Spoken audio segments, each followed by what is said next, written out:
60 বছর 100 বছর চলে যাচ্ছে, সবাই জবানটা খুলে বলুন, হায়াতের মালিক কে? মওতের মালিক কে?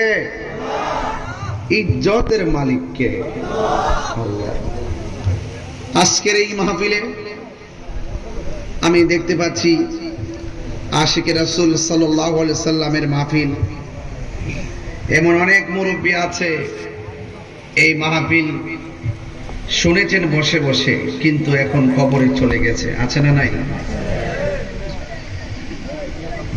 বর্তমান যুগটা বেশি ভালো না, মান্যতা উঠে গেছে, শ্রদ্ধা উঠে গেছে, দিনদারি উঠে গেছে, পরহেজগারিতা উঠে গেছে, আমানতধারিতা উঠে গেছে, মায়া মমতা উঠে গেছে। কথা বলেন।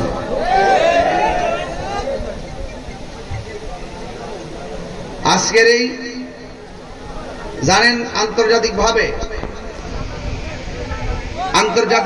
বহু ধরনের ষড়যন্ত্র চলছে। আপনারা জানেন ভারতের রামগিরি মহারাজ সে আমার নবীকে নিয়ে কটূক্তি করেছে। মুসলমানরা যখন রাজপথে নেমেছে তখন ওই বিজেপি একজন সংসদ সদস্য সে বলতেছে, তার নাম হলো নীতিশ নারায়ণ রানে, সে বলতেছে যারা তার বিরুদ্ধে, রামগিরি মহারাজের বিরুদ্ধে যারা কথা বলবে ওই মুসলমানদেরকে মসজিদ থেকে পিটিয়ে বের করে দেওয়া হবে। এই শ্রীমঙ্গল কমলগঞ্জে হিন্দু আছে না নাই?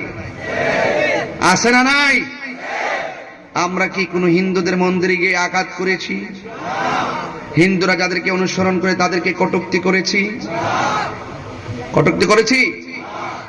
আজকে যখন আমি ঘর থেকে বের হয়েছি, একজন আমাকে বলতেছে, হুজুর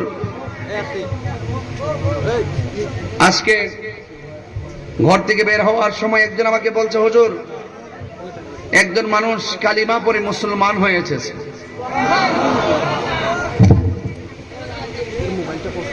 এই দেশে নয়, সারা বিশ্বে অনেক লোক কালিমা পড়ে মুসলমান হচ্ছে। আমরা কি জোরে করাচ্ছি না? তারা স্ব ইচ্ছাই হচ্ছে। জোর জবরদস্তি করা জায়েজ নেই। লা ইকরাহা ফিদ্দীন, ধর্ম নিয়ে জোর জবরদস্তি চলবে না। আপনার কাজ দাওয়াত দেওয়া, আপনার কাজ ফতোয়া দেওয়া, মানা না মানা তাদের ব্যাপার, কিন্তু জোর করা যাবে